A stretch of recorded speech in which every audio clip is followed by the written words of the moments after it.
네, 휴일에도 불구하고 이렇게 참석해 주셔서 감사합니다. 2024 365 국정감사 총평 및 11월 국회 운영 전략과 관련해서 기자 간담회를 시작해 보겠습니다.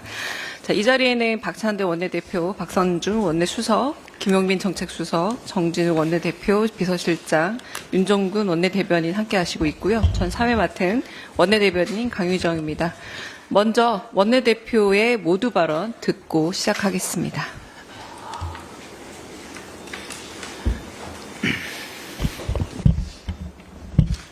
백드롭 보셨나요? 네. 어저께 백드롭 교체했는데요. 네.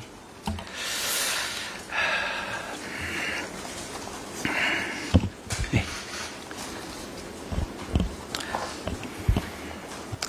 언론인 여러분, 휴일에도 고생 많으십니다. 더불어민주당 원내대표 박찬대입니다. 오늘은 제22대 국회 첫 번째 국정감사를 종합평가하는 자리입니다. 다만 이 말씀을 드리지 않을 수 없는 상황입니다. 윤석열 대통령이 불법적인 공천 개입을 지시하고 확정했다는 불법적인 공천 거래가 있었다는 사실을 보여주는 대통령의 생생한 육성이 공개되었습니다. 윤석열 대통령은 명태균 씨와 통화에서 공간위에서 나에게 들고 왔길래 김영선이를 좀 해줘라 라고 명확하게 말했습니다. 명 씨도 진짜 평생 은혜 잊지 않겠다라고 화답했습니다. 국민 모두가 두 사람의 목소리를 똑똑히 들었습니다. 이 통화 바로 다음 날 실제로 김영선 전 의원이 공천받았습니다. 정말 경천동지할 일입니다. 더 이상 무슨 말이 필요합니까? 두 사람의 통화는 불법적이고 불공정하며 몰상식하고 구린내 나는 공천거래가 실제로 이루어졌음을 증명합니다. 이는 대한민국 민주주의와 헌정질서를 유린하는 국기문란 범죄입니다. 도저히 묵과할 수 없는 중대 범죄를 두고 대통령실과 국민의힘은 별일 아니라는 식으로 궤변을 늘어놓고 있지만 국민께서 판단하고 심판해 주시리라 믿습니다. 불법으로 점철된 권력을 거짓말로 유지할 수 없습니다. 공무원의 경선운동을 금지한 공직선거법 위반, 공천관리위원회 업무를 방해한 형법 제314조 제1항 위반입니다. 무엇보다 법적인 문제를 일일이 따지기 전에 우리 국민께서는 윤석열 대통령이 묵과할 수 없는 중대 범죄자라는 사실을 확인했다는 것이 중요합니다. 당사자인 윤석열 대통령과 김건희 여사는 공개된 육성 녹취에 대해 직접 해명해야 합니다. 집무실 명패에는 The buck stops here 라는 말이 있습니다.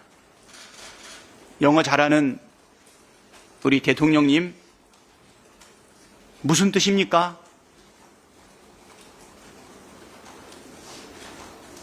백악관나무로 깎아 만든 패, 바이든 대통령이 직접 선물해서 집무실에 놓은 명패 아닙니까?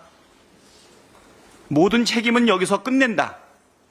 모든 책임은 내가 진다고 해놓고 대통령께서는 정작 문제가 발생할 때마다 대통령실 뒤에 숨는 비겁한 태도는 이제 그만 두십시오. 잘못했으면 직접 소명하고 그에 걸맞는 합당한 책임을 지는 게 공인의 태도이고 국민에 대한 최소한의 도리입니다. 어제 분노한 국민께서는 서울역의 구름처럼 모였습니다. 윤석열 대통령과 김건희 여사는 국민의 분노를 직시해야 합니다. 극우 유튜버들의 얘기만 들을 것이 아니라 국민의 목소리를 들어야 합니다. 그래야 최소한의 살 길이 열릴 거라는 말씀드립니다. 제22대 국회 첫 번째 국정감사가 끝났습니다. 이번 국감의 최대 성과는 누가 뭐래도 윤석열 대통령의 공천 개입 육성 공개로 이 추악한 민낯을 정권이 드러낸 일이라 할 수 있습니다. 국감 18일 동안 민주당 의원은 모두가 열심히 뛰었습니다. 이번 국감으로 민주당이 밝혀낸 김건희 여사 관련 의혹만 30건이 넘습니다. 윤석열, 김건희 대통령 부부와 명태균 씨의 공천 개입, 여론 조작, 국정농단 의혹과 윤석열 정권 2년 반 동안의 총체적 무능과 실정을 규명하기 위해 최선을 다했습니다. 저희가 10월 7일 국정감사를 시작하면서 365 국감이라고 이름 붙였습니다. 3대 기조, 6대 의혹, 5대 대책이라는 뜻입니다. 이번 365 국감을 통해 대통령 부부가 의혹의 진원지가 된 주가 조작, 여론 조작, 수사 조작 등 3대 조작, 선거 개입, 공천 개입, 국정 개입, 인사 개입, 이권과 인허가 개입 등 6대 개입, 공사 특혜, 예산 특혜, 황제 특혜, 부동산 특혜, 친인척 특혜 등 5대 특혜를 밝혀냈습니다. 저희가 또 이번 국정감사를 끝장 국감이라고 규정했습니다. 끝까지 진실을 규명하고 범죄자에겐 책임을 묻겠습니다. 이번 국감의 최종 결론은 역시나 김건희 특검입니다. 김건희 특검은 망가진 대한민국을 바로 세우는 지름길입니다. 민주당은 11월을 김건희 특검의 달로 삼겠습니다. 김건희 특검법을 반드시 관철하겠습니다.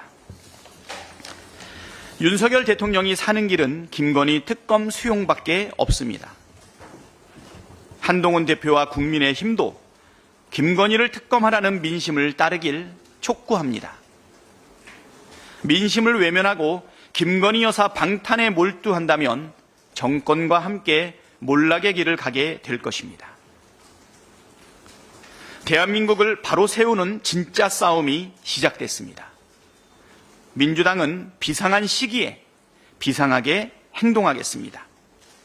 국민의 명령에 빠르고 정확하게 응답하겠습니다. 무너진 민주주의를 재건하고 파탄난 민생과 경제를 되살리고 실종된 언론 자유를 되찾고 위협받는 한반도 평화를 지키기 위해 민주당이 앞장서겠습니다. 국민과 함께 끝장을 보겠습니다. 감사합니다. 네, 기자분들 질문 받는 시간 갖겠습니다. 질의응답할 텐데요. 소속 매체와 그리고 기자분 성함 말씀해 주시면 제가 기회 드리겠습니다. 네, 손 들어주시면 됩니다.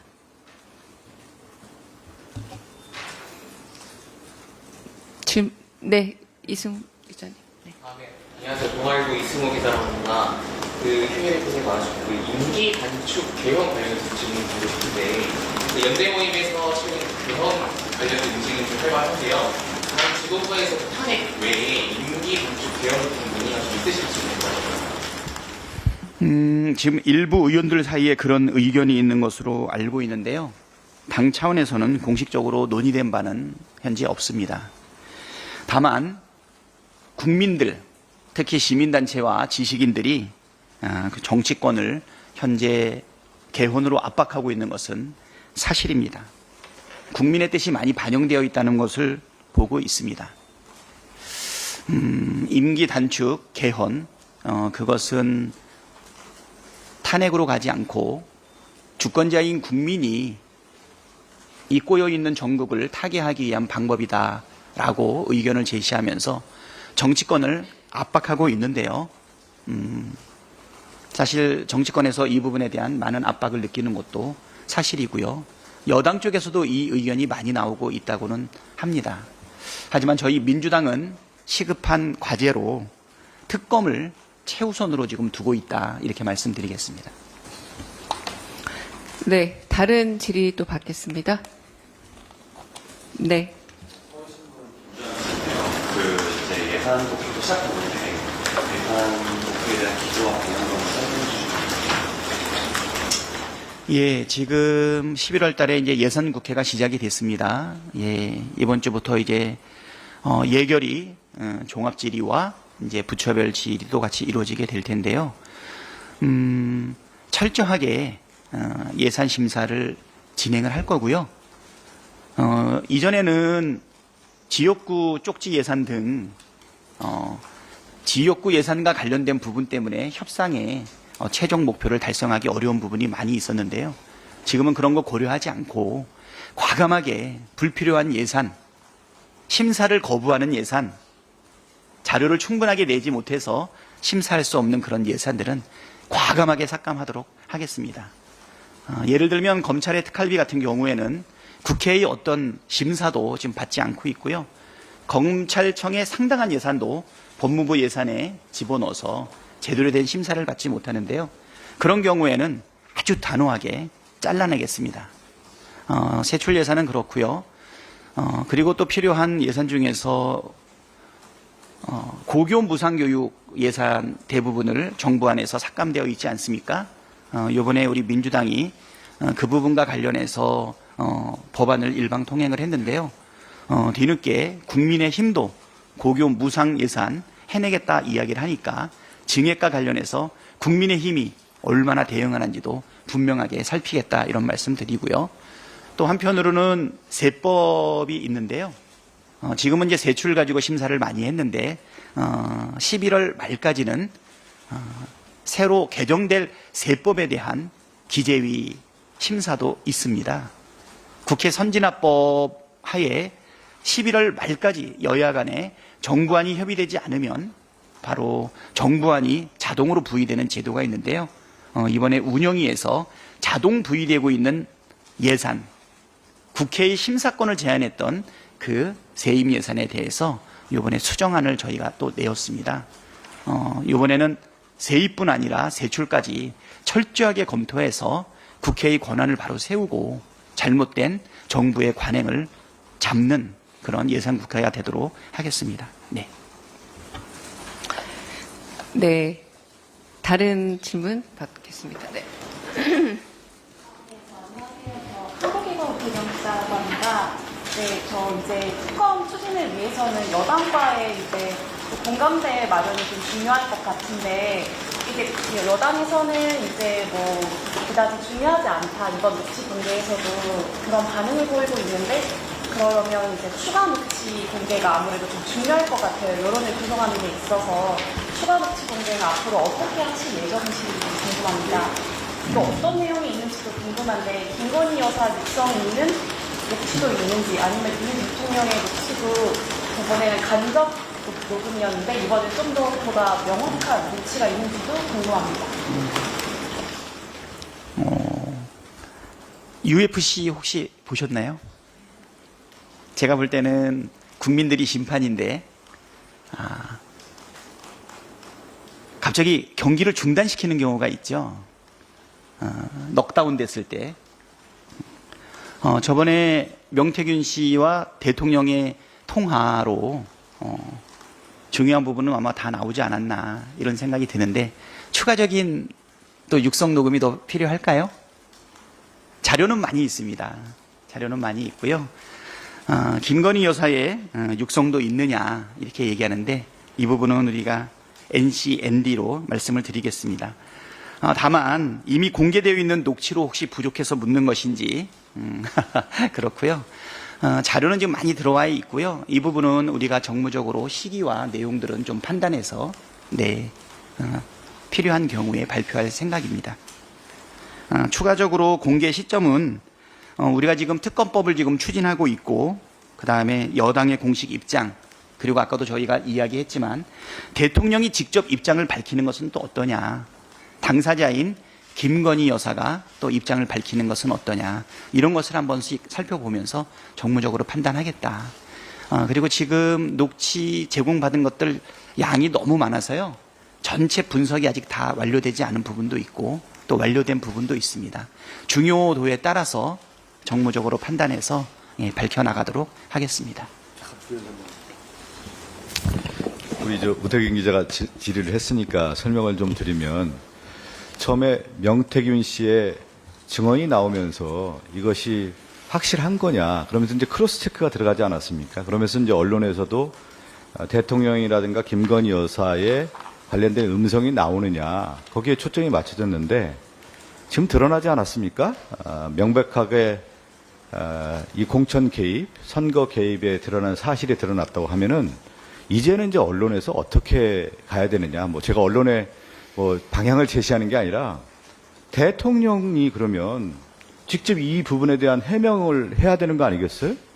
그러니까 우리 민주당에게 또 다른 녹취록을 있느냐, 공개하느냐를 묻기 전에 여기에 대해서 대통령은 그럼 숨지 말고 나와서 왜 이런 사실이 불거졌는지를 분명히 밝히는 것이 국민에 대한 예의이고 도리 아니겠습니까? 그리고 또 하나, 명태균 씨가 수많은 얘기를 해오지 않았습니까? 그러면 김건희 여사도 이제 나와서 이 얘기를 해야 되는 거 아니에요? 국민들이 그걸 원하지 않습니까? 또 다른 녹취록을 공개하기를 원합니까? 아니면 대통령과 김건희 여사가 이 시점에 나와서 여기에 대한 해명, 국민에 대한 어떤 도리가 있느냐? 여기를 묻고 있지 않습니까? 이제는 그 시점이고요. 저희는 그러한 상황들을 좀 지켜보면서 추후에 녹취록 공개에 대한 부분을 저희가 밝히도록 하겠습니다. 네, 우리 김용민 수석님도 한 말씀 해주세요. 네, 짧게 말씀드릴게요. 기존의 대통령실의 입장들을 보시면 이번과 매우 다른 것을 느끼실 겁니다. 대통령 혹은 김건희 여사와 관련해서 조그만 의혹도 용납하지 않고 다 법적 조치 취하고 고소고발했습니다. 명태균 씨에 대해서는 아무것도 못하고 있지 않습니까? 저는 대통령과 김건희 여사가 직접 입장을 밝혀야 된다는 생각이 매우 중요하고 필요하면서 한편으로는 지금 간접적으로 인정하고 있는 것 아닐까라는 생각도 듭니다. 그래서 여기에 대해서 대통령과 김건희 여사가 명백하게 명확하게 국민 앞에 직접 설명해야 된다고 생각합니다. 네, 이상. 네, 또 다른 질문 받겠습니다. 먼저 왼편에, 네. SBS 한포이라고 합니다. 오늘 김영선 전 의원 검찰 출석하면서 공천 부탁한 적 없다. 그리고 이 문제는 강혜경 씨 잘못이다. 뭐 이런 입장을 밝혔는데 김영선 전 의원에 대한 검찰의 소환 시점에 대한 입장도 궁금하고 김영선 전 의원의 이런 입장에 대한 입장이 있습니다.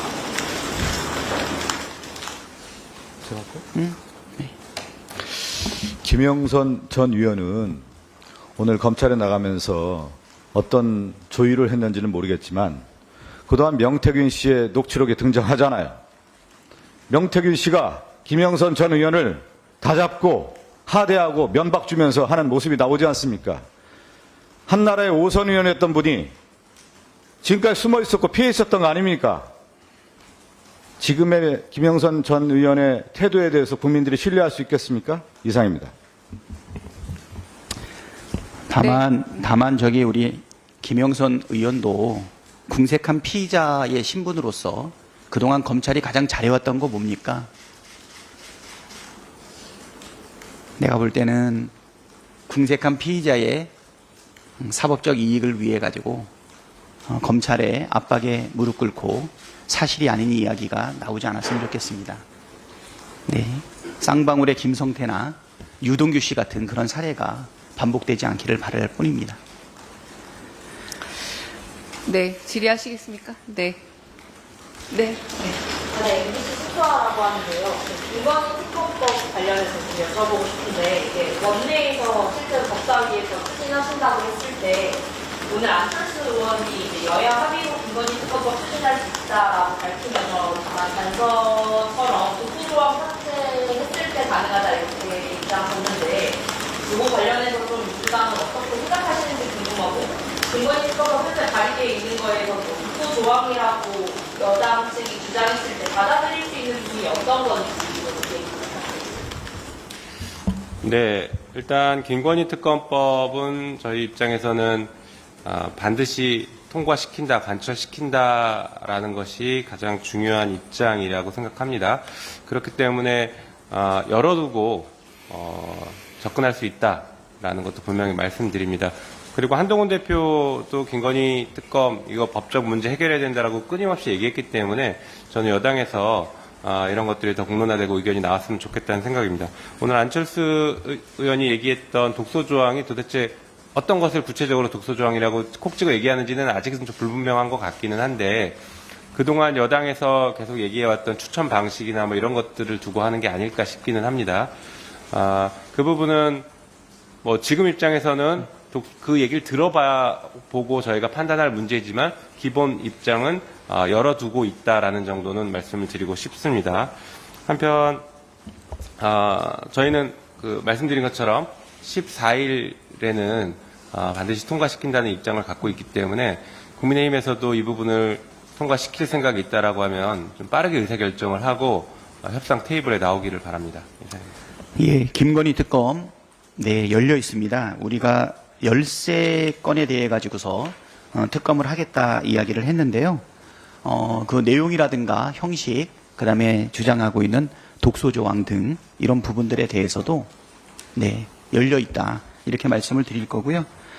특히 이제 우리 한동훈 대표님께서 좀 적극적으로 같이 해주셨으면 좋겠습니다. 김건희 여사와 관련된 여러 가지 의혹들을 풀어야 된다. 그거 꼭 필요하다. 이렇게 이야기했는데 특별 감찰관으로는 지금 당내 정리가 안 되지 않습니까? 예, 14일 날 우리가 본회의 의결을 지금 예상하고 있는데요. 한 열흘 정도 남아 있습니다. 결단하기에는 충분한 시간이고 협의가 가능하다. 이렇게 말씀드리겠습니다. 저 흐름을 보면요, 특검이 저희가 이제 2번을 통과시키려고 이제 시도를 했지만 난관에 부딪혔고요. 그러면서 김건희 특검에 대한 국민적 여론이 더 높아지고 특히 대통령에 대한 지지율이 20% 아래로 떨어지지 않았습니까? 19% 또 어떤 여론조사에는 11%까지 떨어진 것으로 나오고 있기 때문에 한동훈 대표나 국민의힘 안에 있는 많은 의원들도 이 여론의 추이에 대해서 관심 있게 보고 도저히 이대로는 갈 수 없다라고 하는 하나의 대안적 모델이 특별감찰관이었습니다. 특별감찰관을 추진하다가 대통령과 명태균의 녹취록이 등장하면서 특별감찰관 카드는 이게 죽은 카드가 됐습니다. 그러면 김건희 여사와 관련된 의혹을 국민들에게 풀어줘야 되는 건데 남아있다고 어떤 카드일 수밖에 없습니까? 특검밖에 없는 거죠. 저는 한동훈 대표 또 국민의힘의 지도부는 이 국민의 민심의 추이를 거부할 수는 없을 것이다.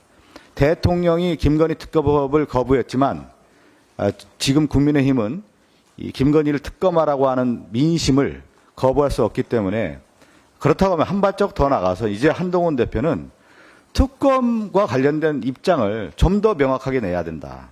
그리고 원내대표님 말씀드린 것처럼 김건희 특검과 관련된 부분은 저희도 좀 더 열어놓고 협의할 자세가 준비가 되어 있다는 말씀드리겠습니다. 네, 여기 먼저 질의받겠습니다. 네. 박근혜 대통령 때는 탄핵 버스터도 하고 또 본청 앞에서 촛불 집회도 하고 또 국민주권센터인가 그런 것도 출범시키고 해서 첫 번째 집회 이후에 계속 뭔가 여론을 만들어 나가는 역할을 좀 했던 것 같은데 원내에서 향후에 더 준비하고 있는 어떤 탄핵이 아니라 어쨌든 김건희 특검 통과를 위해서 추진하고 있는 방안들이 더 있을까? 국민일보 이사입니다. 저희가 내일부터 지금 우리 원내 주도로 시작을 해서 일단 국회 내 농성을 시작할까 지금 생각 중입니다. 네, 그래서 지금은 아까 말씀드렸듯이 개헌 요구도 있고 사실 탄핵과 관련된 요구들도 많이 있는데 우리 원내에서 처리해야 될 것은 이번 11월 달에는 예산 국회와 동시에 김건희 특검법을 관철시키기 위한 모든 노력을 다해 나가겠다. 이렇게 말씀드리겠습니다. 그리고 어저께 우리가 서울역 앞에서 특별 집회를 열었는데요. 이 집회를 계속적으로 좀 이어갈까 지금 생각하고 있습니다. 전체적으로 이제 몇 가지 말씀을 드리면 11월 1일 날 국정감사가 이제 국회 운영위를 통해서 마무리가 됐고요. 그래서 10월 국정감사 보고대회 겸 김건희 특검법을 통과시키기 위한 촉구대회라고 할 수가 있겠죠. 그것이 어제 장외 집회를 통해서 11월 2일 날 열렸고 오늘 국정감사에 대한 전반적인 설명과 더불어서 11월 국정 운영 방안에 대해서 박찬대 대표가 이제 기자회견을 하는 거고요. 내일 저희가 시정연설이 있습니다. 11월 4일 날. 11월 4일 시정연설 끝나고 의원총회에서 몇 가지 원내에 대한 전체적인 전략을 의원들에게 말씀드리고 거기서 추인받는 자리가 있습니다. 지금 간단하게 지금 대표님께서 말씀하셨지만 워낙 민심이 지금 들끓고 있고 윤석열 정권이 지금 이 정권이 국정을 운영할 수 없다라고 국민들을 보고 있고 자격이 없다고 보고 있기 때문에 이걸 국회 차원인 민주당은 어떻게 하겠느냐는 고민이 있습니다. 그래서 내일 좀 더 저희들이 몇 가지 안을 가지고 의원총회에 올려서 추인받는 그런 형태로 좀 저희가 준비하고 있다. 그래서 구체적인 내용은 오늘 좀 말씀드리기는 어렵고요. 제가 내일 의원총회에서 말씀드리고 다시 대변인을 통해서 브리핑을 하도록 하겠습니다. 네. 이번에 공개한 169회 녹취 관련해서는 불법적이고 혼용질서 유린하는 범죄다 말씀해 주셨다는 게 탄핵 사유가 좀 있다고 보시는지. 그러게요. 좀 민감한 질문이기는 한데요. 많은 분들이 이 녹취에 나와 있는 내용을 기초로 해서 헌법 질서를 지금 지키지 못하고 있다 생각하는 것 같아요. 탄핵 사유로 생각하는 분들이 많이 계시다 이렇게 생각을 하고 있고요. 저희는 이 탄핵과 관련된 부분은 지도부이기 때문에 이번에는 답변 드리지 않겠습니다. 네, 또 질의 있으실까요? 네. 그 특검법 관련해가지고 4일날 14일 부대에 최다신다고 했는데 전에 법사위 같은 건 언제쯤? 14일 오전이나 14일 전까지 법사위만 통과하면 되기 때문에요. 처리 시점에는 뭐 우리 법사위하고 의논해서 결정을 할 텐데 14일 날 처리하는 데는 별 어려움은 없다. 다만 아까 말씀하신 것처럼 안철수 의원이나 또는 한동훈 대표가 전향적인 자세로 이 부분에 대한 협의할 마음이 있다 그러면 그런 의견을 서로 개진하고 나눌 수 있는 그런 시간 정도는 필요하겠죠. 네, 법사위 통과는 문제 없을 거라고 보이고요. 결국은 여당에서도 김건희 특검을 그대로 방치할 수는 없다라고 하는 의지만 있다라고 하면 언제든지 열려있는 마음으로 할 수 있다. 뭐 안철수 의원께서는 이미 의사를 표명을 했고 이제 한동훈 대표는 이제 결단만 하시면 될 것 같습니다. 아마 국민의 민심 그리고 윤석열 정부의 무능함, 그 무모함 그거와 사실은 차별화를 하기 위해서는 분명히 필요하지 않을까 이렇게 생각이 됩니다. 한동훈 대표님 결단하십시오. 기다리겠습니다. 네, 또 질의 있으실까요? 네, 혹시 따로 수석님들 혹시 말씀 따로 있으실까요? 전체 그냥 11월 큰 방향만 좀 몇 가지 좀 말씀을 드리겠습니다. 오늘 뭐 저희 대표님께서 말씀하셨지만 이제 11월 14일이죠? 네. 11월 14일 날 김건희 특검법을 통과시키기 위해서 모든 걸 준비하고 있고요. 또 지금 안철수 의원이 이 특검에 대한 얘기를 하면서 국민의힘 내부에서도 특검에 대한 입장 정리가 돼야 될 거라고 봅니다.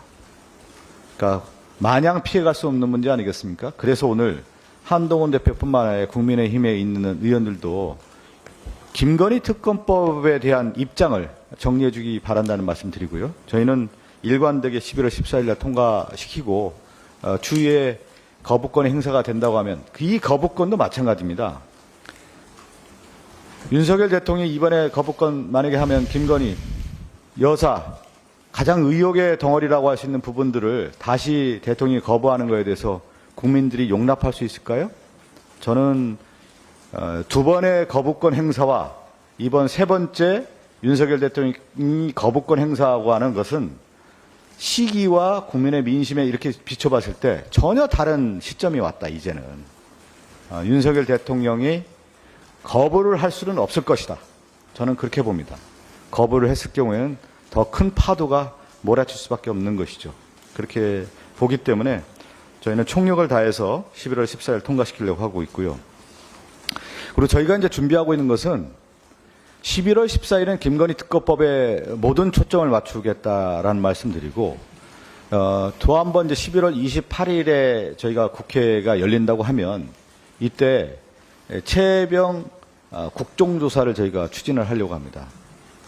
이 윤 정권의 국정의 난맥상들을 보면 특검과 국정조사밖에 밝힐 수가 없습니다.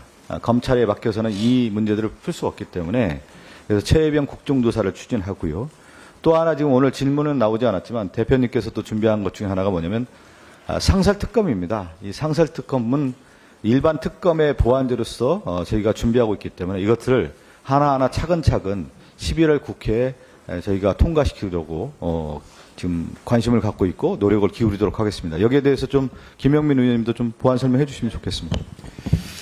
네, 조금 보완 설명을 드리면 일단 법사위 공개된 일정을 말씀드리면요. 11월 4일 내일날 전체 회의가 있고요. 그 다음에 11월 5일 아마 일소위에서 고위법 심사를 할 것 같습니다. 그리고 11월 8일날 다시 전체 회의에서 법안 처리가 예정되어 있습니다. 그래서 만약에 특검법을 처리한다라고 하면 11월 8일 법사위 전체 회의에서 의결될 가능성이 현재로서는 높은 상태다라고 좀 이해해 주시면 좋겠고요. 중간에 변수가 생기면 다시 회의를 잡을 수도 있을 것 같습니다. 그리고 상설특검 방금 말씀 주셨는데 상설특검과 김건희 특검법은 병행해서 진행되는 것이 저희 원칙이고요. 그리고 얼마 전에 국회 운영위에서 상설특검과 관련해서 국회 운영 규칙을 개정했습니다. 이 부분 역시 법사위를 통해서 이제 전체 국회 본회의에 올라갈 예정입니다. 국회 본회의에 올라간 이후에 처리되면 규칙안이 개정이 확정되는 것이고 이건 대통령 거부권과 상관없이 국회의 운영 규칙이니까 국회에서 개정하면 그것으로 바로 효력을 갖습니다. 그리고 별도로 법사위에 현재 가 있긴 한데 상설특검 수사 요구안이 있습니다. 상설특검법에 따라서 국회가 의결한 사안을 상설특검이 수사하도록 법에 규정되어 있으니까 그러면 국회가 의결해서 수사를 요구해야 됩니다. 절차상으로는. 그래서 그 요구안이 법사위에서 논의돼서 처리되면 그것 역시 본회의에서 다시 한번 의결을 통해서 확정 짓습니다. 이것 역시 법률안이 아니기 때문에 대통령 거부권 상관없이 본회의에서 의결되면 확정되고 그 요구안에 따라서 특검이 바로 발동이 된다. 이렇게 이해하시면 좋을 것 같습니다. 그래서 저희는 김건희 특검법 법안과 법률안과 재정법률안과 그다음에 상설특검 요구안이 병행한다. 그런데 이 상설특검은 방금 박성준 수석께서 말씀하신 것처럼 이 법에 대한 보완제로서의 역할을 한다. 좀 이렇게 이해해 주시면 좋겠습니다. 이상입니다. 네, 추가 질의가 없으시죠? 네. 윤정호 대변인이 하시고 싶은 말씀 있다고. 네. 예, 지난 운영위 후에 정진석 비서실장이 대통령이 명태균 딱 끄는 게 본질이다 이렇게 얘기를 했고 그것이 많은 기사의 제목으로 이렇게 뽑혔던데요. 본질은 명태균 딱 끄는 게 본질이 아니라 대통령의 거짓말이 딱 걸린 게 본질이라고 생각을 합니다. 우리 국민들은 불법 위법보다 거짓말을 더 싫어하십니다. 그리고 박근혜 탄핵 결정문에도 국민 신임의 위배가 얼마나 중대한지를 지적하고 있다는 말씀 드리겠습니다. 네, 박상대 원내대표 혹시 마무리 말씀 있으실까요? 예, 마무리 말씀 하나 드리도록 하겠습니다. 어저께 운영위원회를 마치면서 마지막에 드렸던 말씀인데 2500년 전에 공자께서 나라가 잘 되기 위한 필요한 3가지 조건을 언급을 했습니다. 첫 번째는 백성이 먹고 살 수 있도록 풍족한 식량을 확보하는 것이라고 하는데 윤석열 정권 2년 반 동안 우리의 경제 상황 어떻습니까? 여러분 잘 아는 극동 VIP 빌딩 2층에 우리 자주 가는 식당 많이 있지 않았습니까? 5군데 있었는데요. 얼마 전에 가봤더니 2군데 남고 3군데가 문을 닫았더라고요. 또 엊그제 가봤더니 1군데만 지금 남아있는 상황입니다. 그래도 여의도에서 그 정도 건물에 그 정도 식당들이 5군데 중에 4군데가 문을 닫고 1군데만 남아있는 게 이게 지금 우리 먹고 사는 문제의 현실이거든요. 그럼에도 불구하고 지금 우리 경제에 문제 없다고 노래하고 있는데 절대 그렇지 않다는 거. 두 번째는 국가의 안보를 지키기 위해서 충분한 군사력과 방어력도 있고 외부의 위협에서 안전해야 국민이 살 수 있다 이렇게 이야기했는데 지금 많은 국민들이 걱정하고 있는 게 전쟁이 날까가 아니라 전쟁을 낼까 봐 지금 걱정하고 있는 것 아니겠어요? 지금 다른 나라 주식시장 다 잘 나가고 있지만 우리나라 어려운 첫 번째 이유가 뭡니까? 바로 대한민국 컨트리 리스크가 지금 높아지고 있는 것 아니겠어요? 이 땅에서 전쟁이 날까 봐 두려워하고 있는데 이역만리 외국까지 전쟁을 한반도로 불러들이려고 하는 이러한 무능한 무모한 외교 정책이 바로 아까 말했던 경제와 함께 안보 불안이 대한민국을 이렇게 어렵게 만듭니다. 또 하나는 백성이 정부와 지도부를 신뢰할 수 있도록 신뢰를 쌓는 건데요. 백성의 신뢰, 이거는 국가의 근간이고 신뢰가 없으면 나라가 무너지게 됩니다. 근데 공자께서 이 중에서 가장 중요한 것은 뭐냐? 바로 신뢰라는 것이죠.